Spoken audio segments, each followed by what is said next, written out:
ਤੇ ਅੱਜ ਆਪਾਂ ਗੁਰ ਇਤਿਹਾਸ ਦੀ ਇੱਕ ਅਜਿਹੀ ਘਟਨਾ ਦਾ ਜ਼ਿਕਰ ਕਰਾਂਗੇ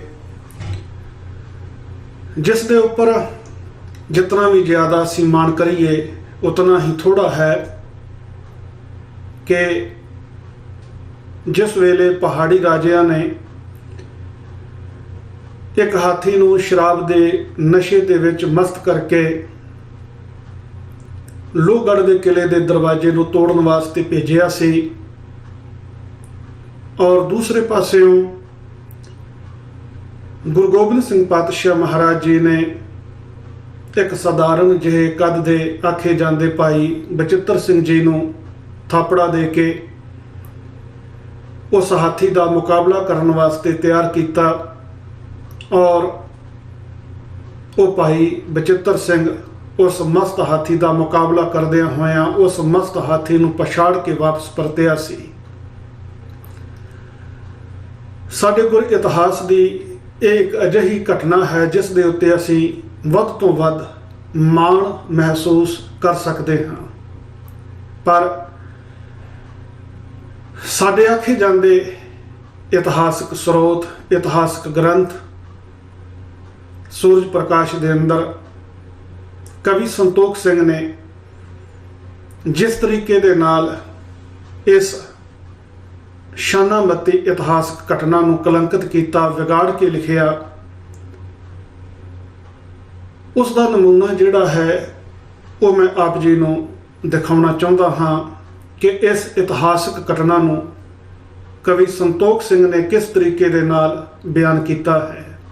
ਔਰ ਉਸ ਤੋਂ ਬਾਅਦ ਆਪਾਂ ਦੇਖਾਂਗੇ ਕਿ ਜਦੋਂ ਇਸ ਇਤਿਹਾਸਕ ਗ੍ਰੰਥ ਦੀ ਇਸ ਇਤਿਹਾਸਕ ਘਟਨਾ ਦਾ ਜ਼ਿਕਰ ਸਾਡੇ ਪ੍ਰਚਾਰਕ ਸਟੇਜਾਂ ਦੇ ਉੱਪਰ ਕਰਦੇ ਹਨ ਤੇ ਉਹ ਇਸ ਇਤਿਹਾਸਕ ਘਟਨਾ ਨੂੰ, ਇਸ ਇਤਿਹਾਸਕ ਪ੍ਰਸੰਗ ਨੂੰ, ਸੰਤੋਖ ਸਿੰਘ ਦੇ ਵਿਗਾੜੇ ਹੋਏ ਇਸ ਇਤਿਹਾਸ ਨੂੰ ਸੰਗਤ ਦੇ ਸਾਹਮਣੇ ਕਿਸ ਤਰੀਕੇ ਦੇ ਨਾਲ ਸਵਾਰ ਕੇ ਬਣਾ ਕੇ ਪੇਸ਼ ਕਰਦੇ ਹਨ। ਪਰ ਸਭ ਤੋਂ ਪਹਿਲਾਂ ਆਓ ਆਪਾਂ ਦੇਖੀਏ ਕਿ ਅਸਲ ਦੇ ਵਿੱਚ ਸੂਰਜ ਪ੍ਰਕਾਸ਼ ਦੀ ਜਿਹੜੀ ਲਿਖਤ ਹੈ ਉਹਦੇ ਵਿੱਚ ਇਸ ਇਤਿਹਾਸਕ ਘਟਨਾ ਨੂੰ ਕਿਸ ਤਰੀਕੇ ਦੇ ਨਾਲ ਕਵੀ ਸੰਤੋਖ ਸਿੰਘ ਨੇ ਕਲਮਬੰਦ ਕੀਤਾ ਹੈ। ਤੁਸੀਂ ਸਕਰੀਨ ਦੇ ਉੱਪਰ ਦੇਖੋਗੇ ਕਿ ਗੁਰਪ੍ਰਤਾਪ ਸੂਰਜ ਗ੍ਰੰਥ ਦਾ ਇਹ 25ਵਾਂ ਅਧਿਆਇ ਹੈ, ਰੁੱਤ ਚੌਥੀ ਹੈ ਔਰ ਇਸ ਦਾ ਸਿਰਲੇਖ ਲਿਖਿਆ ਹੋਇਆ ਹੈ ਬਚਿੱਤਰ ਸਿੰਘ ਨੂੰ ਤਿਆਰ ਕੀਤਾ। ਔਰ ਇਸ ਅਧਿਆਇ ਦੇ ਵਿੱਚ ਜਿਸ ਵੇਲੇ ਆਪ ਇਸ ਦੇ 34ਵੇਂ ਅੰਕ ਦੇ ਉੱਪਰ ਅਪੜੋਗੇ, ਕਿਉਂਕਿ ਇਸ ਤੋਂ ਪਹਿਲਾਂ ਉਹ ਸਾਰਾ ਪ੍ਰਸੰਗ ਆਉਂਦਾ ਹੈ ਗੁਰੂ ਸਾਹਿਬ ਜੀ ਨੇ ਪਹਿਲਾਂ ਦੁਨੀ ਚੰਦ ਨੂੰ ਆਖਿਆ ਤੇ ਦੁਨੀ ਚੰਦ ਜਿਹੜਾ ਸੀ ਉਹ ਰਾਤੋਂ ਰਾਤ ਨੱਸ ਗਿਆ। ਉਸ ਤੋਂ ਬਾਅਦ ਗੁਰੂ ਸਾਹਿਬ ਜੀ ਨੇ ਭਾਈ ਬਚਿੱਤਰ ਸਿੰਘ ਜੀ ਨੂੰ ਤਿਆਰ ਕੀਤਾ ਤੇ ਭਾਈ ਬਚਿੱਤਰ ਸਿੰਘ ਜਿਹੜਾ ਹੈ ਉਹ ਗੁਰੂ ਕਲਗੀਧਰ ਪਾਤਸ਼ਾਹ ਮਹਾਰਾਜ ਜੀ ਦੇ ਕੋਲੋਂ ਤੁਸੀਂ ਵੇਖੋਗੇ ਇਸ ਦੇ 24ਵੇਂ ਅੰਕ ਦੇ ਵਿੱਚ ਇੱਕ ਮੰਗ ਕਰਦਾ ਪਿਆ ਹੈ ਕਿ ਪਾਤਸ਼ਾਹ ਹਾਥੀ ਦੇ ਨਾਲ ਮੁਕਾਬਲਾ ਕਰਨਾ ਮੇਰੇ ਵਾਸਤੇ ਕੋਈ ਔਖਾ ਨਹੀਂ, ਪਰ ਦੀਜੈ ਮਾਦਕ ਰੋਹ ਮਤ ਮੋਹ ਮਤ ਆਪ ਦੁਰਦ ਕੋ ਗਾਹੋ। ਹਾਥੀ ਦੇ ਨਾਲ ਮੁਕਾਬਲਾ ਤੇ ਅਸਲ ਦੇ ਵਿੱਚ ਆਪ ਜੀ ਨੇ ਹੀ ਕਰਨਾ ਹੈ। ਮੈਨੂੰ ਆਪ ਜੀ ਨੇ ਕੇਵਲ ਵਡਿਆਈ ਬਖਸ਼ਣੀ ਹੈ ਜੋ ਤੁਸੀਂ ਆਪ ਜੀ ਨੇ ਇਸ ਕਾਰਜ ਵਾਸਤੇ ਮੈਨੂੰ ਚੁਣਿਆ ਹੈ। ਮੈਂ ਹਾਥੀ ਦਾ ਮੁਕਾਬਲਾ ਕਰਨ ਵਾਸਤੇ ਜਾਣ ਵਾਸਤੇ ਤਿਆਰ ਹਾਂ। ਤੁਸੀਂ ਬਸ ਕਿਰਪਾ ਕਰੋ। ਕੀ ਕਿਰਪਾ ਕਿ ਦੀਜੈ ਮਾਦਕ ਰੋਹ ਮਤ ਮੋਹ ਮਤ ਆਪ ਦੁਰਦ ਕੋ ਗਾਹੋ, ਕਿ ਆਪ ਕਿਰਪਾ ਕਰਕੇ ਮੈਨੂੰ ਨਸ਼ਾ ਦਿਓ ਜਿਸ ਦੀ ਬਰਕਤ ਦੇ ਨਾਲ ਮੇਰੀ ਮੱਤ ਜਿਹੜੀ ਹੈ ਉਹ ਮਸਤ ਹੋ ਜਾਏ। ਭਾਈ ਵੀਰ ਸਿੰਘ ਜੀ ਨੇ ਅਰਥ ਉਸ ਦੇ ਕੀਤੇ ਹਨ ਕਿ ਮੈਨੂੰ ਅਫੀਮ ਦਿਓ, ਮੇਰੀ ਬੁੱਧੀ ਨੂੰ ਮਸਤ ਕਰ ਦਿਓ ਤੇ ਆਪ ਹਾਥੀ ਨੂੰ ਮਾਰੋ। ਜਾਨੀ ਕਿ ਕਵੀ ਸੰਤੋਖ ਸਿੰਘ ਇਸ ਇਤਿਹਾਸਕ ਪ੍ਰਸੰਗ ਦਾ ਜ਼ਿਕਰ ਕਰਦਿਆਂ ਹੋਇਆਂ ਇਹ ਸਾਬਤ ਕਰ ਰਿਹਾ ਹੈ ਕਿ ਭਾਈ ਬਚਿੱਤਰ ਸਿੰਘ ਜਿਹੜੇ ਸਨ ਉਹ ਉਸ ਵੇਲੇ ਅਫੀਮੀ ਸਨ, ਅਫੀਮ ਦਾ ਨਸ਼ਾ ਕਰਦੇ ਸਨ। ਔਰ ਸੰਤੋਖ ਸਿੰਘ ਲਿਖਦਾ ਹੈ ਕਿ ਸੁਨ ਪ੍ਰਸੰਨ ਕਲਗੀਧਰ ਹਵੈ ਕਰ ਨਿਜ ਅਫੀਮ ਮੰਗਵਾਈ डब्बा चामी कर को सुंदर जटे रतन समुदाई। बचित्र सिंह की बेनती सुन के गुरु कलगीधर पातशाह महाराज जी प्रसन्न होए हैं ते गुरु कलगीधर पातशाह महाराज जी ने निज अफीम मंगवाई। निज अफीम, निज अफीम का अर्थ है वो अफीम जिहड़ी गुरु कलगीधर पातशाह आप वरतदे हैं। डब्बा चामी कर को सुंदर जटे रतन समुदाई। वो सोहनी डब्बी, चांदी की डब्बी जिहदे उत्ते रतन जड़े हुए सन, वो गुरु कलगीधर पातशाह महाराज जी ने वो डब्बा जिहड़ा है मंगवाया है। संतोख सिंह कहता है कि मासे पंच भखत सो पूरब तिसते दई सवाई। बचित्र सिंह इस तो पहला जिहड़ी उस दी अफीम दी खुराक सी वो 5 मासियां दी सी, यानी कि बचित्र सिंह 5 मासे अफीम दी वरतों इस तो पहला करदा हुंदा सी। पर उस दिन गुरु कलगीधर पातशाह महाराज जी ने तिस ते दई सवाई, उहदे नालों भी थोड़ी जी ज्यादा मात्रा दे विच अफीम भाई बचित्र सिंह जी नूं दित्ती। फिर कहंदे कि दूर वलायत ते जो आवत अत मादक बड़ियाई। वो अफीम गुरु कलगीधर पातशाह महाराज जी ने दित्ती जिहड़ी दूर वलायत ते जो आवत, दूर वलायत देश तो कोई गुरु कलगीधर पातशाह महाराज वास्ते लेके आया सी। अत मादक बड़ियाई, जिसका नशा जिहड़ा है वो बहुत ज्यादा तेज सी। ते निज करते कलगीधर दीनी जुग हाथन पर लीनी, सिमर नाम गुरु को तब खाई बड़ कीमत की चीनी। संतोख सिंह कहता कि गुरु कलगीधर पातशाह महाराज जी ने अपने हत्थां दे नाल 5 मासे नालों भी थोड़ी जी ज्यादा मात्रा दे विच वो अफीम जिहड़ी दूर वलायत देश तो कोई लैके आया सी, जिहड़ी बहुत तेज नशे वाली सी, वो सतगुरां ने अपने हत्थां दे नाल भाई बचित्र सिंह जी नूं दित्ती।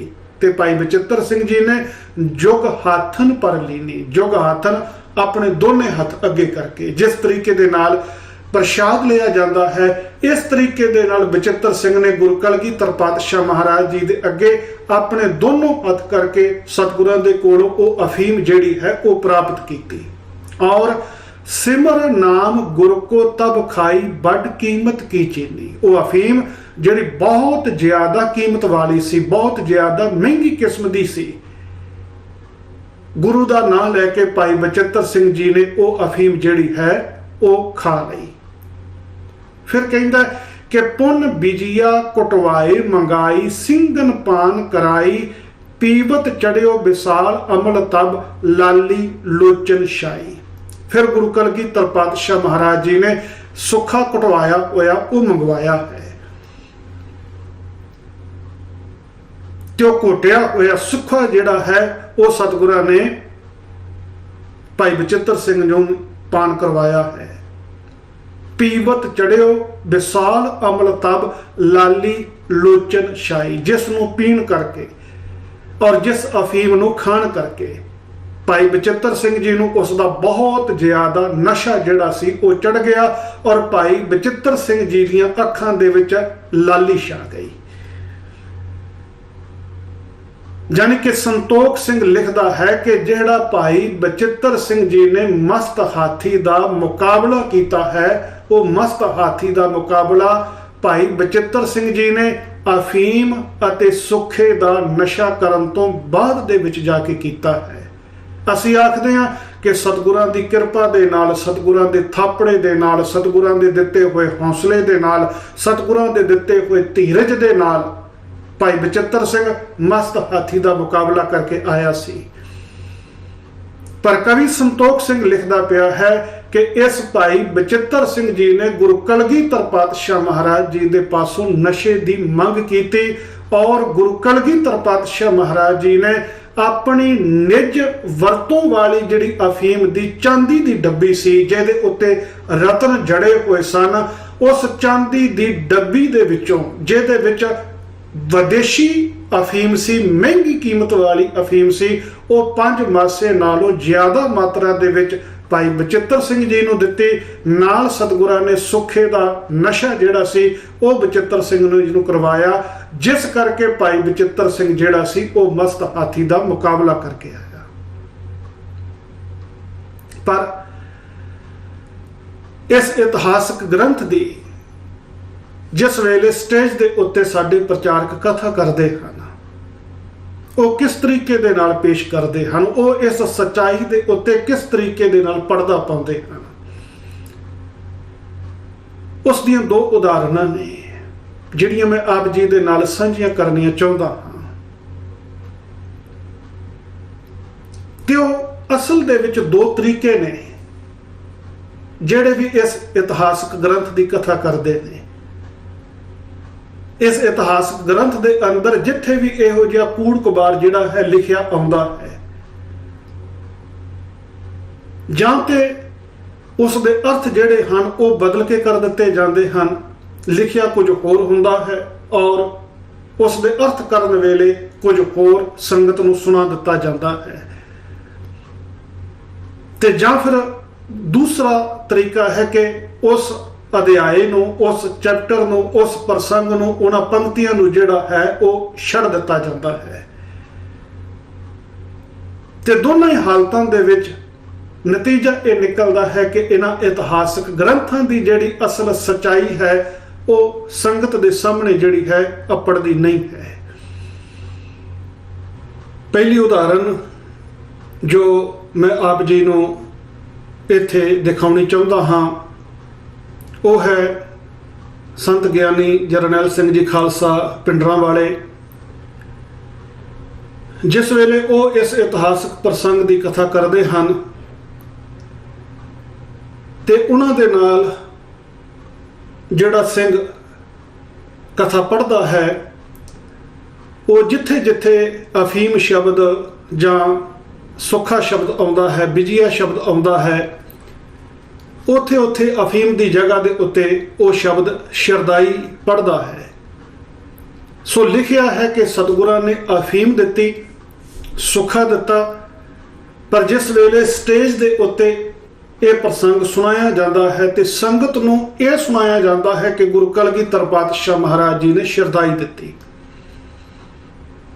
ਜਦ ਕਿ ਕਵੀ ਸੰਤੋਖ ਸਿੰਘ ਜੀ ਨੇ ਜੋ ਸਪਸ਼ਟ ਸ਼ਬਦ ਲਿਖੇ ਹੋਏ ਹਨ ਉਹ ਆਪ ਜੀ ਸਕਰੀਨ ਦੇ ਉੱਪਰ ਦੇਖ ਚੁੱਕੇ ਹੋ ਕਿ ਅਸਲ ਸ਼ਬਦ ਹੈ ਅਫੀਮ ਔਰ ਵਿਜਿਆ ਮਤਲਬ ਸੁੱਖਾ।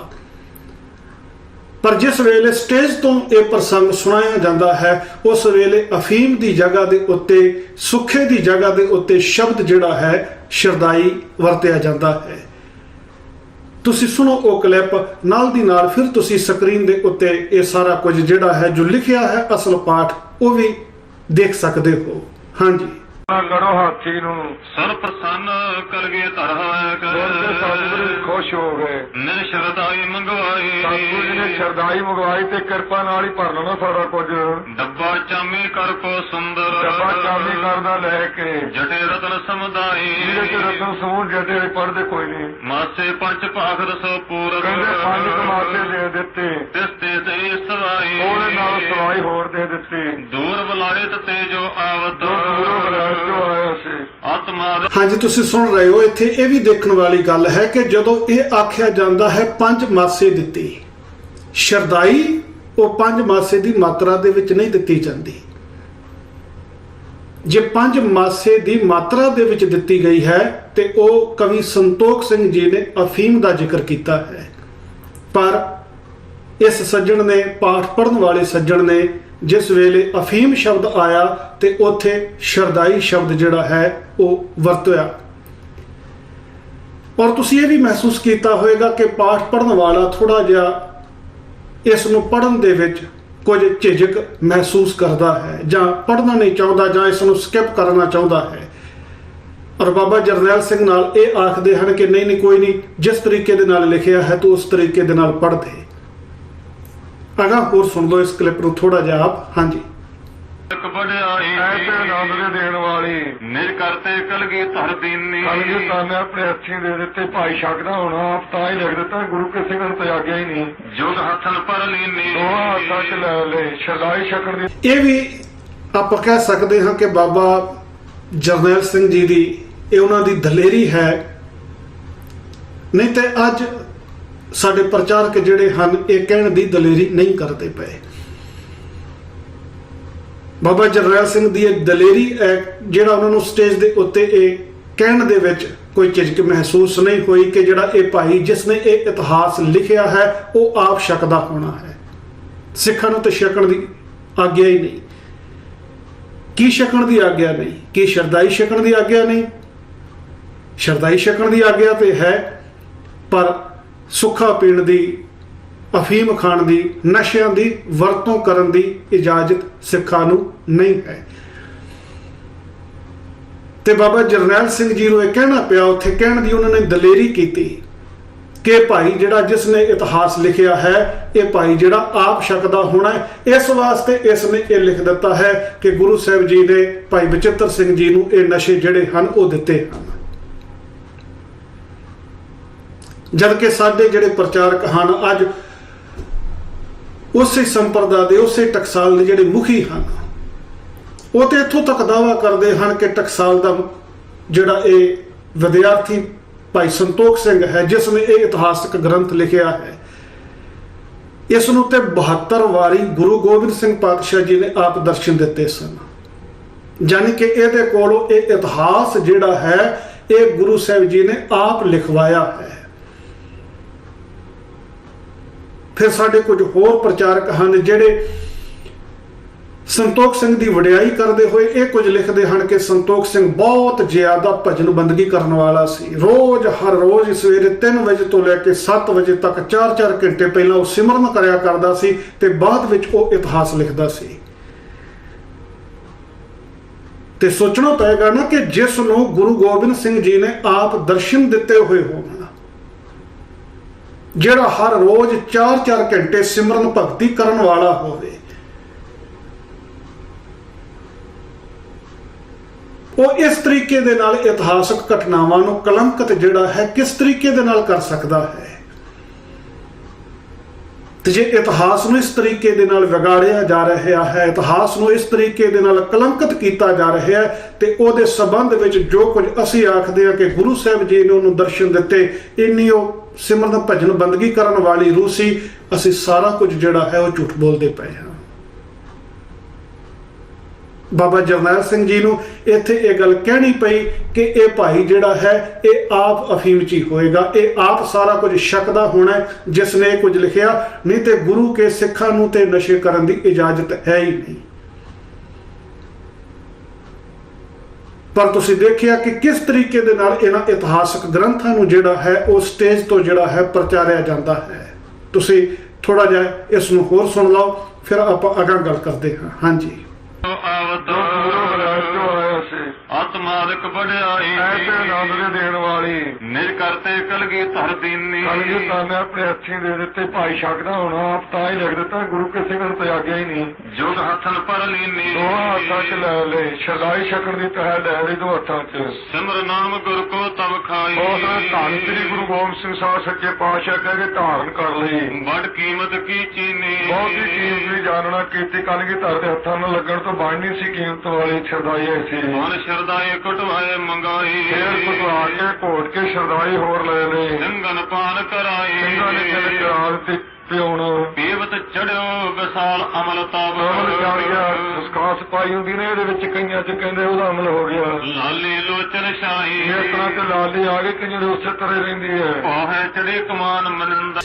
ਹੁਣ ਦੇਖੋ, ਇਸ ਨੂੰ ਜਸਟੀਫਾਈ ਕਰਨ ਵਾਸਤੇ ਸਾਨੂੰ ਕਿੰਨੇ ਝੂਠ ਜਿਹੜੇ ਹਨ ਉਹ ਬੋਲਣੇ ਪੈ ਰਹੇ ਹਨ ਕਿ ਲਿਖਿਆ ਕੁਝ ਹੋਰ ਹੈ ਔਰ ਸਾਨੂੰ ਉਸ ਦੇ ਅਰਥ ਜਿਹੜੇ ਹਨ ਉਹ ਕੁਝ ਹੋਰ ਕਰਨੇ ਪੈ ਰਹੇ ਹਨ।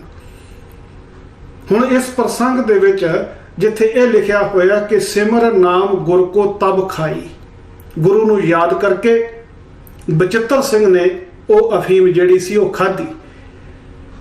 ਪਰ ਜੇ ਹੁਣ ਸ਼ਰਦਾਈ ਦਾ ਜ਼ਿਕਰ ਹੁੰਦਾ ਤੇ ਸ਼ਰਦਾਈ ਦੇ ਨਾਲ ਸ਼ਬਦ ਖਾਧੀ ਨਹੀਂ ਸੀ ਆ ਸਕਦਾ, ਫਿਰ ਤੇ ਆਉਣਾ ਸੀ ਸ਼ਰਦਾਈ ਪੀਤੀ। ਤੇ ਉੱਥੇ ਕੀ ਕਰਨਾ ਪਿਆ ਬਾਬਾ ਜਰਨੈਲ ਸਿੰਘ ਜੀ ਨੂੰ ਕਿ ਖਾਈ ਦੀ ਜਗ੍ਹਾ ਤੇ ਸਾਂਝਾ ਜਿਹਾ ਸ਼ਬਦ ਜਿਹੜਾ ਹੈ ਧਾਰਨ ਕੀਤੀ ਜਿਹੜਾ ਹੈ ਉਹਨਾਂ ਨੇ ਵਰਤ ਦਿੱਤਾ ਕਿ ਗੁਰੂ ਨੂੰ ਯਾਦ ਕਰਕੇ ਧਾਰਨ ਕਰ ਲਈ। ਫਿਰ ਜਦੋਂ ਸੰਤੋਖ ਸਿੰਘ ਨੇ ਲਿਖਿਆ ਕਿ ਵੱਡ ਕੀਮਤ ਕੀ ਚੀਨੀ, ਕਿ ਬਹੁਤ ਮਹਿੰਗੀ ਕੀਮਤ ਵਾਲੀ ਸੀ ਉਹ ਅਫੀਮ, ਉਹ ਤੇ ਇਸ ਵਾਸਤੇ ਲਿਖ ਰਿਹਾ ਹੈ ਕਿਉਂਕਿ ਦੂਰ ਦੇਸ਼ ਵਲੈਤ ਤੋਂ ਕਿਸੇ ਨੇ ਲਿਆਂਦੀ ਸੀ, ਇਸ ਵਾਸਤੇ ਮਹਿੰਗੀ ਸੀ। ਪਰ ਸਾਨੂੰ ਬਿਆਨ ਕਿਸ ਤਰੀਕੇ ਦੇ ਨਾਲ ਕਰਨਾ ਪੈ ਰਿਹਾ, ਇਹ ਕਹਿਣਾ ਪੈ ਰਿਹਾ ਕਿ ਇਸ ਵਾਸਤੇ ਕੀਮਤੀ ਹੋਗੀ ਕਿਉਂਕਿ ਗੁਰੂ ਗੋਬਿੰਦ ਸਿੰਘ ਪਾਤਸ਼ਾਹ ਮਹਾਰਾਜ ਜੀ ਦੇ ਹੱਥਾਂ ਨੂੰ ਲੱਗੀ ਹੋਈ ਸੀ। ਫਿਰ ਜਿੱਥੇ ਇਹ ਲਿਖਿਆ ਹੈ ਕਿ ਪੀਵਤ ਚੜਿਓ ਵਿਸਾਲ ਅਮਲ ਤਬ, ਪੀਣ ਦੇ ਨਾਲ ਭਾਈ ਬਚਿੱਤਰ ਸਿੰਘ ਜੀ ਨੂੰ ਬਹੁਤ ਜ਼ਿਆਦਾ ਨਸ਼ਾ ਹੋ ਗਿਆ। ਕਿਸ ਚੀਜ਼ ਦਾ? ਅਫੀਮ ਦਾ, ਤੇ ਨਾਲ ਕਿਉਂਕਿ ਸੁੱਖਾ ਪੀਤਾ ਗਿਆ, ਭੰਗ ਪੀਤੀ ਗਈ। ਪਰ ਸਾਨੂੰ ਕੀ ਕਹਿਣਾ ਪਿਆ? ਬਾਬਾ ਜਰਨੈਲ ਸਿੰਘ ਜੀ ਨੂੰ ਉੱਥੇ ਕੀ ਕਹਿਣਾ ਪਿਆ? ਉਹ ਇਹ ਆਖ ਰਹੇ ਹਨ ਕਿਉਂਕਿ ਸ਼ਰਦਾਈ ਦੇ ਵਿੱਚ ਖਸਖਸ ਪਾਈ ਹੋਈ ਹੁੰਦੀ ਹੈ, ਇਸ ਵਾਸਤੇ ਉਹ ਖਸਖਸ ਦਾ ਜਿਹੜਾ ਅਮਲ ਸੀ ਉਹ ਚੜ ਗਿਆ। ਯਾਨੀ ਕਿ ਲਿਖਿਆ ਇਤਿਹਾਸ ਦੇ ਵਿੱਚ ਕੁਝ ਹੋਰ ਤਰੀਕੇ ਦੇ ਨਾਲ ਹੈ ਕਵੀ ਸੰਤੋਖ ਸਿੰਘ ਨੇ, ਅਸੀਂ ਉਸ ਨੂੰ ਸਵਾਰ ਕੇ ਸੰਗਤ ਦੇ ਸਾਹਮਣੇ ਜਿਹੜਾ ਹੈ ਉਹ ਪੇਸ਼ ਕਰਦੇ ਹਾਂ। ਇੱਕ ਤੇ ਤਰੀਕਾ ਇਹ ਹੈ ਜਿਸ ਤਰੀਕੇ ਦੇ ਨਾਲ ਇਸ ਇਤਿਹਾਸਕ ਪ੍ਰਸੰਗ ਦੀ ਸੰਗਤਾਂ ਨੂੰ ਕਥਾ ਜਿਹੜੀ ਹੈ ਉਹ ਸਟੇਜ ਤੋਂ ਸੁਣਾਈ ਜਾਂਦੀ ਹੈ, ਕਿ ਲਿਖਿਆ ਕੁਝ ਹੋਰ ਹੈ, ਉਸ ਦੇ ਅਰਥ ਜਿਹੜੇ ਹਨ ਕੁਝ ਹੋਰ ਕਰ ਦਿੱਤੇ ਜਾਂਦੇ ਹਨ। ਪਰ ਫਿਰ ਵੀ ਬਾਬਾ ਜਰਨੈਲ ਸਿੰਘ ਜੀ ਦੀ ਇਹ ਬਹਾਦਰੀ ਹੈ, ਭਾਵੇਂ ਕਿ ਅਰਥ ਬਦਲ ਕੇ ਲਿਖਿਆ ਕੁਝ ਹੋਰ ਹੈ, ਅਰਥ ਕਿਸੇ ਹੋਰ ਤਰੀਕੇ ਦੇ ਨਾਲ ਕੀਤੇ ਨੇ, ਫਿਰ ਵੀ ਇੱਕ ਜਗ੍ਹਾ ਤੇ ਆ ਕੇ ਉਹਨਾਂ ਨੂੰ ਇਹ ਗੱਲ ਮੰਨਣੀ ਪੈ ਗਈ ਕਿ ਭਾਈ ਜਿਹੜਾ ਹੈ ਆਪ ਅਫੀਮ ਖਾਂਦਾ ਹੋਵੇਗਾ, ਗੁਰੂ ਕੇ ਸਿੱਖਾਂ ਨੂੰ ਇਹ ਸਾਰਾ ਕੁਝ ਖਾਣ ਦੀ ਇਜਾਜ਼ਤ ਨਹੀਂ ਹੈ। ਭਾਵ ਇਹ ਜੋ ਇਤਿਹਾਸ ਦੇ ਅੰਦਰ ਲਿਖਿਆ ਹੋਇਆ ਹੈ ਇਹ ਗਲਤ ਬਿਆਨੀ ਕੀਤੀ ਗਈ ਹੈ। ਤੇ ਦੂਸਰਾ ਤਰੀਕਾ ਜੋ ਸਾਡੇ ਪ੍ਰਚਾਰਕ ਇਹਨਾਂ ਇਤਿਹਾਸਕ ਪ੍ਰਸੰਗਾਂ ਨੂੰ ਬਿਆਨ ਕਰਨ ਵੇਲੇ ਵਰਤਦੇ ਹਨ ਉਹ ਹੈ ਕਿ ਸਾਰਾ ਕੁਝ ਸਕਿਪ ਕਰ ਦਿੱਤਾ ਜਾਂਦਾ ਹੈ। ਜਿੱਥੇ ਜਿੱਥੇ ਇਹੋ ਜਿਹੀਆਂ ਪੰਕਤੀਆਂ ਆਉਂਦੀਆਂ ਹਨ ਉਹਨਾਂ ਪੰਕਤੀਆਂ ਨੂੰ ਅਰਥ ਕਰਨ ਵੇਲੇ ਛੱਡ ਦਿੱਤਾ ਜਾਂਦਾ ਹੈ, ਉਹਨਾਂ ਪੰਕਤੀਆਂ ਨੂੰ ਪੜ੍ਹਨ ਵੇਲੇ ਛੱਡ ਦਿੱਤਾ ਜਾਂਦਾ ਹੈ। ਇਸ ਦੀ ਜਿਹੜੀ ਉਦਾਹਰਨ ਹੈ ਉਹ ਮੈਂ ਆਪ ਜੀ ਨੂੰ ਦੇਣੀ ਚਾਹੁੰਦਾ ਹਾਂ। ਇੱਕ ਦੋ ਦਿਨ ਪਹਿਲਾਂ ਹੀ ਗੁਰਦੁਆਰਾ ਮੰਜੀ ਸਾਹਿਬ ਦੀਵਾਨ ਹਾਲ ਅੰਮ੍ਰਿਤਸਰ ਹਰਿਮੰਦਰ ਸਾਹਿਬ, ਜਿਸ ਨੂੰ ਕਿ ਅਸੀਂ ਆਪਣਾ ਕੇਂਦਰੀ ਅਸਥਾਨ ਆਖਦੇ ਹਾਂ, ਜਦੋਂ ਉਸ ਅਸਥਾਨ ਦੇ ਉੱਤੇ ਇਸ ਇਤਿਹਾਸਕ ਪ੍ਰਸੰਗ ਦੀ ਕਥਾ ਕੀਤੀ ਜਾ ਰਹੀ ਸੀ, ਭਾਈ ਹਰਮਿੱਤਰ ਸਿੰਘ ਸ਼ਾਇਦ ਉਹਨਾਂ ਦਾ ਨਾਮ ਹੈ, ਜੋ ਇਹ ਸੇਵਾ ਨਿਭਾ ਰਹੇ ਸਨ, ਜਿਸ ਵੇਲੇ ਉਹਨਾਂ ਦੇ ਸਾਹਮਣੇ ਇਹ ਪ੍ਰਸੰਗ ਆਇਆ ਤੇ ਇਹ ਜਿੰਨੀਆਂ ਵੀ ਪੰਕਤੀਆਂ ਹਨ ਜਿਨ੍ਹਾਂ ਦੇ ਵਿੱਚ ਅਫੀਮ ਦੀ ਵਰਤੋਂ ਕਰਨ ਦੀ ਗੱਲ ਕੀਤੀ ਗਈ, ਜਿਨ੍ਹਾਂ ਦੇ ਵਿੱਚ ਸੁੱਖੇ ਦੀ ਵਰਤੋਂ ਕਰਨ ਦੀ ਗੱਲ ਕੀਤੀ ਗਈ, ਉਹ ਸਾਰੀਆਂ ਪੰਕਤੀਆਂ ਜਿਹੜੀਆਂ ਹਨ ਉਹ ਉਸ ਵੇਲੇ ਛੱਡ ਦਿੱਤੀਆਂ ਗਈਆਂ।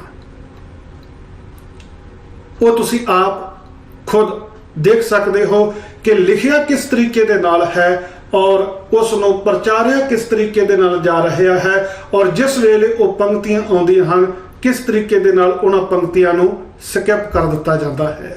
ਤੁਸੀਂ ਨਾਲ ਦੀ ਨਾਲ ਉਹ ਪ੍ਰਸੰਗ ਸੁਣੋ ਔਰ ਉਸ ਦੇ ਨਾਲ ਦੀ ਨਾਲ ਤੁਸੀਂ ਸਕਰੀਨ ਦੇ ਉੱਤੇ ਜਿੱਥੋਂ ਜਿੱਥੋਂ ਉਹ ਪੰਕਤੀਆਂ ਸਕਿਪ ਕੀਤੀਆਂ ਜਾ ਰਹੀਆਂ ਹਨ ਉਹ ਵੀ ਤੁਸੀਂ ਆਪ ਖੁਦ ਦੇਖ ਸਕਦੇ ਹੋ। ਹਾਂਜੀ। ਕਰ ਮੁਝ ਤੇ ਕਾਰਜ। ਸਤਿਗੁਰੂ ਜੀ ਇਸੇ ਤਰ੍ਹਾਂ ਤੁਹਾਡੀ ਕਿਰਪਾ ਇਹ ਵਰਤਣੀ ਹੈ ਤੇ ਆਪ ਹੀ ਤੁਸੀਂ ਇਹ ਕਾਰਜ ਮੇਰੇ ਤੋਂ ਕਰਾਉਣਾ ਹੈ। ਆਪ ਬਣਾਵਨ ਚਾਹੋ। ਮਹਾਰਾਜ ਜੀ ਆਪ ਹੀ ਹਰ ਕਾਰਜ ਨੂੰ ਬਣਾਉਣ ਵਾਲੇ ਹੋ। ਤੀਜਾ ਮਾਦ ਕਰਹੁ ਮਤ ਮੋਹ ਮਤ। ਮਹਾਰਾਜ ਆਪ ਕਿਰਪਾ ਕਰਕੇ ਦੀਜ ਹੈ, ਮੈਨੂੰ ਆਪਣੀ ਕਿਰਪਾ ਕਰਕੇ ਜਿਹੜੀ ਮਤ ਹੈ ਨਾ ਉਹ ਦਵੋ, ਕਿਉਂਕਿ ਤੁਸੀਂ ਆਪ ਕਿਰਪਾ ਕਰਕੇ ਮਤ ਨੂੰ ਦਵੋਗੇ, ਆਪ ਬਲ ਬੁੱਧੀ ਦਵੋਗੇ ਤੇ ਫੇਰ ਹੀ ਇਹ ਜਿਹੜੀ ਬਖਸ਼ਿਸ਼ ਵਰਤੇਗੀ, ਕਿਉਂਕਿ ਆਪਣੀ ਮਤ ਦੇ ਨਾਲ ਆਪਣੀ ਬੁੱਧੀ ਦੇ ਨਾਲ ਕੋਈ ਵੀ ਜਿਹੜਾ ਕਾਰਜ ਹੈ ਉਹ ਸਫਲ ਹੋਣ ਵਾਲਾ ਨਹੀਂ ਹੈ। ਬਖਸ਼ੋ ਬਲ ਵਿਸਾਲ ਕਲਗੀਧਰ। ਸਤਿਗੁਰੂ ਗੁਰੂ ਕਲਗੀਧਰ ਸਾਹਿਬ ਸੱਚੇ ਪਾਤਸ਼ਾਹ ਮਹਾਰਾਜ ਜੀ ਨੇ ਆਪ ਹੀ ਜਿਹੜਾ ਇਹ ਬਲ ਦਿੱਤਾ ਹੈ। ਵਾਦ ਗਇਓ ਮਨ ਉਤਸਾਹੋ। ਸੰਗਤ ਜੀ ਜਿਹਨੂੰ ਸਤਿਗੁਰਾਂ ਨੇ ਆਪ ਬਲ। ਹਾਂਜੀ, ਆਪ ਜੀ ਨੇ ਦੇਖ ਲਿਆ ਕਿ ਕਿਸ ਤਰੀਕੇ ਦੇ ਨਾਲ ਇਸ ਇਤਿਹਾਸਕ ਪ੍ਰਸੰਗ ਦੀ ਕਥਾ ਕਰਦਿਆਂ ਹੋਇਆਂ ਇਹ ਬੇਈਮਾਨੀ ਕੀਤੀ ਗਈ ਕਿ ਉਹ ਸਾਰੀਆਂ ਪੰਕਤੀਆਂ ਜਿਨ੍ਹਾਂ ਦੇ ਵਿੱਚ ਗੁਰੂ ਗੋਬਿੰਦ ਸਿੰਘ ਜੀ ਨੇ ਭਾਈ ਬਚਿੱਤਰ ਸਿੰਘ ਜੀ ਨੂੰ ਅਫੀਮ ਜਾਂ ਸੁੱਖਾ ਦੇਣ ਦੀ, ਨਸ਼ੇ ਦੇਣ ਦੀ ਗੱਲ ਕੀਤੀ। ਕਵੀ ਸੰਤੋਖ ਸਿੰਘ ਜੀ ਨੇ ਜੋ ਲਿਖਿਆ, ਉਹਨਾਂ ਸਾਰੀਆਂ ਪੰਕਤੀਆਂ ਨੂੰ ਛੱਡ ਦਿੱਤਾ ਗਿਆ, ਉਹਨਾਂ ਪੰਕਤੀਆਂ ਦੇ ਉੱਤੇ ਪਰਦਾ ਪਾ ਦਿੱਤਾ ਗਿਆ ਔਰ ਇਸ ਗ੍ਰੰਥ ਦੀ ਜਿਹੜੀ ਅਸਲੀਅਤ ਹੈ ਉਹ ਸੰਗਤ ਦੇ ਸਾਹਮਣੇ ਨਹੀਂ ਆਉਣ ਦਿੱਤੀ ਗਈ। ਤੁਸੀਂ ਇਸੇ ਪ੍ਰਸੰਗ ਨੂੰ ਜਦੋਂ ਹੋਰ ਅਗਾਮੀ ਪੜ੍ਹੋਗੇ ਤੇ ਪਤਾ ਚੱਲਦਾ ਹੈ, ਜਿਸ ਵੇਲੇ ਇੱਕ ਤੇ ਭਾਈ ਬਚਿੱਤਰ ਸਿੰਘ ਜੀ ਨੂੰ ਗੁਰੂ ਕਲਗੀਧਰ ਪਾਤਸ਼ਾਹ ਮਹਾਰਾਜ ਜੀ ਨੇ ਤਿਆਰ ਕੀਤਾ ਸੀ ਤੇ ਦੂਸਰਾ ਭਾਈ ਉਦਾ ਸਿੰਘ, ਉਸ ਨੂੰ ਗੁਰੂ ਕਲਗੀਧਰ ਪਾਤਸ਼ਾਹ ਜੀ ਨੇ ਤਿਆਰ ਕੀਤਾ ਕਿ ਜਿਸ ਤਰੀਕੇ ਦੇ ਨਾਲ ਭਾਈ ਬਚਿੱਤਰ ਸਿੰਘ ਜੀ ਨੇ ਹਾਥੀ ਦਾ ਮੁਕਾਬਲਾ ਕਰਨਾ ਹੈ, ਉਸੇ ਤਰੀਕੇ ਦੇ ਨਾਲ ਭਾਈ ਉਦਾ ਸਿੰਘ ਜਿਹੜਾ ਹੈ ਉਹ ਪਹਾੜੀ ਰਾਜੇ ਕੇਸਰੀ ਚੰਦ ਦਾ ਮੁਕਾਬਲਾ ਕਰੇਗਾ ਔਰ ਕੇਸਰੀ ਚੰਦ ਦਾ ਸਿਰ ਵੱਢ ਕੇ ਲੈ ਕੇ ਆਵੇਗਾ। ਉਹਦੇ ਵਾਸਤੇ ਗੁਰੂ ਸਾਹਿਬ ਜੀ ਜਿਸ ਵੇਲੇ ਭਾਈ ਉਦਾ ਸਿੰਘ ਜੀ ਨੂੰ ਤਿਆਰ ਕਰਦੇ ਹਨ ਤੇ ਕਵੀ ਸੰਤੋਖ ਸਿੰਘ ਉੱਥੇ ਵੀ ਇਹੀ ਗੱਲ ਲਿਖਦਾ ਪਿਆ ਹੈ ਕਿ ਗੁਰੂ ਕਲਗੀਧਰ ਪਾਤਸ਼ਾਹ ਜੀ ਨੇ ਭਾਈ ਉਦਾ ਸਿੰਘ ਜੀ ਨੂੰ ਵੀ ਨਸ਼ਾ ਦਿੱਤਾ, ਭਾਈ ਉਦਾ ਸਿੰਘ ਜੀ ਨੂੰ ਵੀ ਅਫੀਮ ਦਿੱਤੀ, ਸੁੱਖਾ ਦਿੱਤਾ। ਤੁਸੀਂ ਦੇਖੋਗੇ ਸਕਰੀਨ ਦੇ ਉੱਤੇ ਇਸੇ ਹੀ ਅਧਿਆਏ ਦੇ ਵਿੱਚ ਜਿਸ ਵੇਲੇ ਤੁਸੀਂ 54ਵੇਂ ਅੰਕ ਦੇ ਉੱਪਰ ਪਹੁੰਚਦੇ ਹੋ, ਉੱਥੇ ਲਿਖਿਆ ਮਿਲਦਾ ਹੈ ਕਿ ਨਮੋ ਪ੍ਰਦਰਸ਼ਨ ਕਰਤ ਭਇਓ ਜਬ ਮਾਦਕ ਦੀਨ ਉਦਾਰਾ, ਕਿ ਭਾਈ ਉਦਾ ਸਿੰਘ ਜੀ ਨੇ ਸਤਿਗੁਰਾਂ ਨੂੰ ਨਮਸਕਾਰ ਕੀਤੇ, ਸਤਿਗੁਰਾਂ ਦੀ ਪਰਿਕਰਮਾ ਕੀਤੀ ਤੇ ਸਤਿਗੁਰਾਂ ਨੇ ਭਾਈ ਉਦਾ ਸਿੰਘ ਜੀ ਨੂੰ ਮਾਦਕ ਦੀਨ ਉਦਾਰਾ, ਮਾਦਕ ਦਾ ਅਰਥ ਹੈ ਨਸ਼ਾ, ਭਾਈ ਵੀਰ ਸਿੰਘ ਜੀ ਨੇ ਅਰਥ ਵੀ ਅੱਗੇ ਲਿਖਿਆ ਹੋਇਆ ਹੈ ਅਫੀਮ, ਕਿ ਸਤਿਗੁਰਾਂ ਨੇ ਭਾਈ ਉਦਾ ਸਿੰਘ ਜੀ ਨੂੰ ਅਫੀਮ ਦਿੱਤੀ। ਫਿਰ ਕਹਿੰਦੇ ਨੇ ਨਿਜ ਕਰਤੇ ਅਫੀਮ ਸੋ ਦੀਨੀ ਬਿਜਿਆ ਕਰਕੇ ਪਾਨਾ ਬੰਕ ਮੁਸ਼ਹਿਰੇ ਕਰ ਤਬ ਗਮਨਿਓ ਪਾ ਅਸਵਾਰ ਕੇ ਕਾਨਾ। ਆਪਣੇ ਹੱਥੀਂ ਸਤਿਗੁਰਾਂ ਨੇ ਅਫੀਮ ਦਿੱਤੀ, ਸਤਿਗੁਰਾਂ ਦੇ ਕੋਲੋਂ ਅਫੀਮ ਲਈ ਔਰ ਫਿਰ ਬਿਜਿਆ ਕਰਕੇ ਪਾਨਾ, ਅਫੀਮ ਦੇ ਨਾਲ ਸੁੱਖਾ ਪੀਤਾ ਭਾਈ ਉਦਾ ਸਿੰਘ ਜੀ ਨੇ ਤੇ ਫਿਰ ਉਹ ਭਾਈ ਉਦਾ ਸਿੰਘ ਆਪਣੀਆਂ ਮੁੱਛਾਂ ਨੂੰ ਤਾਹ ਦੇ ਕੇ ਘੋੜੇ ਤੇ ਅਸਵਾਰ ਹੋ ਕੇ ਕੇਸਰੀ ਚੰਦ ਦਾ ਮੁਕਾਬਲਾ ਕਰਨ ਵਾਸਤੇ ਗਿਆ। ਔਰ ਜਿਸ ਵੇਲੇ ਇਹ ਪ੍ਰਸੰਗ ਇੱਥੇ ਅਪੜਦਾ ਹੈ, ਚਾਹੇ ਤੁਸੀਂ ਬਾਬਾ ਜਰਨੈਲ ਸਿੰਘ ਜੀ ਦੀ ਉਹ ਕਥਾ ਸੁਣ ਲਓ, ਉੱਥੇ ਵੀ ਅਫੀਮ ਦੀ ਜਗ੍ਹਾ ਤੇ ਉਹ ਪਾਠ ਕਰਨ ਵਾਲਾ ਜਿਹੜਾ ਸਿੰਘ ਹੈ ਉਹ ਸ਼ਰਦਾਈ ਪੜ੍ਹਦਾ ਪਿਆ ਹੈ। ਹਾਲਾਂਕਿ ਉੱਥੇ ਵੀ ਇਹਦੇ ਅਰਥ ਕਰਨ ਵੇਲੇ ਬਾਬਾ ਜਰਨੈਲ ਸਿੰਘ ਜਿਹੜੇ ਹਨ ਉਹ ਝਿਜਕ ਮਹਿਸੂਸ ਕਰਦੇ ਹਨ ਔਰ ਉੱਥੇ ਕਹਿ ਦਿੰਦੇ ਹਨ ਕਿ ਇੱਥੇ ਅਫੀਮ ਲਿਖਿਆ ਹੋਇਆ ਹੈ, ਪਰ ਸਿੱਖਾਂ ਨੂੰ ਅਫੀਮ ਖਾਣ ਦੀ ਇਜਾਜ਼ਤ ਨਹੀਂ ਹੈ। ਇਸੇ ਤਰੀਕੇ ਦੇ ਨਾਲ ਇੱਕ ਹੋਰ ਪ੍ਰਚਾਰਕ ਹੈ ਜਿਸ ਦਾ ਨਾਮ ਹੈ ਸ਼ੇਰ ਸਿੰਘ, ਉਹਨੇ ਵੀ ਜਦੋਂ ਉਹ ਵੀ ਕਥਾ ਜਿਹੜੀ ਹੈ YouTube ਦੇ ਉੱਤੇ ਆਪ ਜੀ ਨੂੰ ਮਿਲ ਜਾਏਗੀ, ਉਸਨੇ ਵੀ ਜਦੋਂ ਭਾਈ ਬਚਿੱਤਰ ਸਿੰਘ ਵਾਲਾ ਪ੍ਰਸੰਗ ਜਿਹੜਾ ਸੀ ਉਹਦੀ ਕਥਾ ਕੀਤੀ, ਉੱਥੇ ਵੀ ਇਸੇ ਪ੍ਰਚਾਰਕ ਦੀ ਨਿਆਈ ਉਸਨੇ ਵੀ ਉਹ ਸਾਰੀਆਂ ਪੰਕਤੀਆਂ ਜਿਹੜੀਆਂ ਸਨ, ਉਹ ਸਾਰੇ ਪਦੇ ਜਿਹੜੇ ਸਨ ਉਹ ਛੱਡ ਦਿੱਤੇ। ਔਰ ਜਿਸ ਵੇਲੇ ਇਸ ਭਾਈ ਉਦਾ ਸਿੰਘ ਵਾਲੇ ਪ੍ਰਸੰਗ ਦਾ ਜ਼ਿਕਰ ਆਇਆ, ਉੱਥੇ ਵੀ ਉਸਨੇ ਇਹ ਪੰਕਤੀਆਂ ਜਿਹੜੀਆਂ ਹਨ ਉਹ ਛੱਡ ਦਿੱਤੀਆਂ। ਉਹ ਕਲਿੱਪ ਜਿਹੜਾ ਹੈ ਉਹ ਵੀ ਆਪ ਜੀ ਸੁਣ ਸਕਦੇ ਹੋ, ਨਾਲ ਦੀ ਨਾਲ ਤੁਸੀਂ ਸਕਰੀਨ ਦੇ ਉੱਪਰ ਦੇਖ ਸਕਦੇ ਹੋ। ਇੱਕ ਚੀਜ਼ ਉੱਥੇ ਹੋਰ ਧਿਆਨ ਦੇ ਵਿੱਚ ਰੱਖਿਓ ਕਿ ਜਿੱਥੇ ਇਹ ਲਿਖਿਆ ਹੈ ਨਾ ਕਿ ਨਮੋ ਪ੍ਰਦਰਸ਼ਨ ਕਰਤ ਭਇਓ ਜਬ ਮਾਦਕ ਦੀਨ ਉਦਾਰਾ, ਕਿ ਜਿਸ ਵੇਲੇ ਉਦਾ ਸਿੰਘ ਜੀ ਨੇ ਨਮਸਕਾਰ ਕੀਤੀ, ਪਰਿਕਰਮਾ ਕੀਤੀ ਤੇ ਮਾਦਕ ਦੀਨ ਉਦਾਰਾ, ਸਤਿਗੁਰਾਂ ਨੇ ਨਸ਼ਾ ਦਿੱਤਾ ਉਦਾ ਸਿੰਘ ਨੂੰ। ਜਿਹੜਾ ਉਹ ਪਾਠ ਪੜ੍ਹਨ ਵਾਲਾ ਨਾਲ ਸਿੰਘ ਹੈ, ਪਾਠ ਪੜ੍ਹਦਾ ਪਿਆ ਹੈ, ਉਹ ਮਾਦਕ ਦੀ ਜਗ੍ਹਾ ਦੇ ਉੱਤੇ ਸ਼ਬਦ ਵਰਤਦਾ ਹੈ ਆਨੰਦ, ਉਹ ਮਾਦਕ ਨਹੀਂ ਪੜ੍ਹਦਾ ਪਿਆ। ਤੁਸੀਂ ਧਿਆਨ ਦੇ ਨਾਲ ਸੁਣੋਗੇ, ਉਹ ਕਹਿੰਦਾ ਪਿਆ ਕਿ ਨਮੋ ਪ੍ਰਦਰਸ਼ਨ ਕਰਤ ਭਇਓ ਜਬ ਆਨੰਦ ਦੀਨ ਉਦਾਰਾ, ਮਾਦਕ ਦੀ ਜਗ੍ਹਾ ਦੇ ਉੱਤੇ ਸ਼ਬਦ ਆਨੰਦ ਵਰਤਦਾ ਪਿਆ, ਜਦ ਕਿ ਕਵੀ ਸੰਤੋਖ ਸਿੰਘ ਜੀ ਨੇ ਸ਼ਬਦ ਮਾਦਕ ਲਿਖਿਆ ਹੈ, ਨਸ਼ਾ ਲਿਖਿਆ ਹੈ, ਜਿਸ ਦਾ ਅਰਥ ਹੈ ਅਫੀਮ ਹੈ। ਸੁਣੋ ਉਸ ਕਲਿੱਪ ਨੂੰ ਔਰ ਨਾਲ ਸਕਰੀਨ ਦੇ ਉੱਤੇ ਨਾਲ ਦੀ ਨਾਲ ਤੁਸੀਂ ਇਹ ਦੇਖ ਸਕਦੇ ਹੋ ਕਿਸ ਤਰੀਕੇ ਦੇ ਨਾਲ ਇਹ ਪੰਕਤੀਆਂ ਜਿਹੜੀਆਂ ਹਨ ਉਹ ਸਕਿਪ ਕੀਤੀਆਂ ਜਾ ਰਹੀਆਂ ਹਨ। ਹਾਂਜੀ। ਪਿੱਛੇ ਭਾਈ ਗੈਂਡੇ ਦੀ ਤੇ ਹੱਥ ਵਿੱਚ ਉਹ ਫੁਲਾਦੀ ਪਰਛਾ ਫੜ ਲਿਆ। ਨਮੋ ਪ੍ਰਦਰਸ਼ਨ ਕਰਤ ਭਇਓ ਜਬ ਆਨੰਦ ਦੀਨ ਉਦਾਰਾ। ਮਹਾਰਾਜ 10ਵੇਂ ਪਾਤਸ਼ਾਹ ਜੀ ਨੂੰ ਨਮਸਕਾਰ ਕੀਤੀ, ਮੱਥਾ ਟੇਕਿਆ ਤੇ ਸਤਿਗੁਰਾਂ ਤੋਂ ਖੁਸ਼ੀਆਂ ਲਈਆਂ। ਗਿਰ ਈਸ਼ਨ ਕੀ ਚਮੂ ਘਣੀ ਲਖ ਸਿੰਘ ਸਮੂਹ ਉਠਾਏ। ਜਦੋਂ ਪਹਾੜੀ ਰਾਜਿਆਂ ਦੀ ਫੌਜ ਵੇਖੀ, ਦੋਵੇਂ ਸਿੰਘਾਂ ਨੇ ਆਪਣੇ ਘੋੜੇ ਤਿਆਰ ਕਰ ਲਏ। ਤੁਪਕ ਤਮਾਚੇ ਚਾਂ। ਹਾਂਜੀ, ਦੇਖ ਲਿਆ ਤੁਸਾਂ ਨੇ, ਪੜ੍ਹ ਵੀ ਗਲਤ ਰਹੇ ਹੈ, ਜੋ ਲਿਖਿਆ ਹੈ ਉਸ ਨੂੰ ਉਸ ਤਰੀਕੇ ਦੇ ਨਾਲ ਨਹੀਂ ਪੜ੍ਹਦਾ ਪਿਆ, ਔਰ ਵਿੱਚੋਂ ਪੰਕਤੀਆਂ ਜਿਹੜੀਆਂ ਹਨ ਉਹ ਛੱਡੀਆਂ ਵੀ ਜਾ ਰਹੀਆਂ ਹਨ। ਔਰ ਇਹ ਸਾਰਾ ਕੁਝ ਹੋ ਰਿਹਾ ਹੈ ਗੁਰੂ ਗ੍ਰੰਥ ਸਾਹਿਬ ਜੀ ਦੀ ਹਜ਼ੂਰੀ ਦੇ ਵਿੱਚ। ਗੁਰੂ ਗ੍ਰੰਥ ਸਾਹਿਬ ਜੀ ਦੀ ਹਜ਼ੂਰੀ ਦੇ ਵਿੱਚ ਅਸੀਂ ਝੂਠ ਵੀ ਬੋਲ ਰਹੇ ਹਾਂ, ਔਰ ਗੁਰੂ ਗ੍ਰੰਥ ਸਾਹਿਬ ਜੀ ਦੀ ਹਜ਼ੂਰੀ ਦੇ ਅੰਦਰ ਉਹਨਾਂ ਗ੍ਰੰਥਾਂ ਨੂੰ ਜਿਨ੍ਹਾਂ ਦੇ ਵਿੱਚ ਇਹ ਕੂੜ ਕਬਾਰ ਭਰਿਆ ਹੋਇਆ ਹੈ, ਮੰਜੀ ਸਾਹਿਬ ਦੇ ਉੱਤੇ ਰੁਮਾਲੇ ਲਾ ਕੇ ਗੁਰੂ ਸਾਹਿਬ ਜੀ ਵਾਂਗੂ ਉਹਨਾਂ ਗ੍ਰੰਥਾਂ ਦਾ ਪ੍ਰਕਾਸ਼ ਵੀ ਅਸੀਂ ਕਰਦੇ ਪਏ ਹਾਂ। ਜਿਹੜੇ ਗ੍ਰੰਥ ਚੀਕ ਕੇ ਇਹ ਗੱਲ ਆਖਦੇ ਪਏ ਹਨ ਕਿ ਗੁਰੂ ਸਾਹਿਬਾਨ ਜਿਹੜੇ ਹਨ ਉਹ ਆਪ ਖੁਦ ਨਸ਼ਿਆਂ ਦੀ ਵਰਤੋਂ ਕਰਦੇ ਸਨ, ਔਰ ਕੇਵਲ ਗੁਰੂ ਸਾਹਿਬ ਆਪ ਹੀ ਨਸ਼ਿਆਂ ਦੀ ਵਰਤੋਂ ਨਹੀਂ ਸਨ ਕਰਦੇ, ਉਹ ਆਪਣੇ ਸਿੱਖਾਂ ਨੂੰ ਵੀ ਨਸ਼ਿਆਂ ਦੀ ਵਰਤੋਂ ਕਰਨ ਦੀ ਪ੍ਰੇਰਣਾ ਦਿੰਦੇ ਸਨ। ਗੁਰੂ ਸਾਹਿਬ ਜੀ ਨੇ ਆਖਿਆ ਸੀ ਕਿ ਆਪਣੇ ਪੰਥ ਦੇ ਅੰਦਰ ਕਿਸੇ ਵੀ ਸੋਫੀ ਬੰਦੇ ਨੂੰ ਮੈਂ ਨਹੀਂ ਰੱਖਣਾ।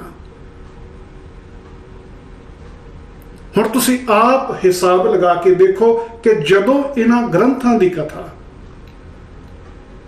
ਨਿਹੰਗਾਂ ਦੇ ਡੇਰਿਆਂ ਦੇ ਉੱਤੇ ਹੋਵੇਗੀ, ਜਾਂ ਜਿਹੜੇ ਪੰਜਾਬ ਤੋਂ ਬਾਹਰ ਦੇ ਤਖਤ ਹਨ ਜਿਨ੍ਹਾਂ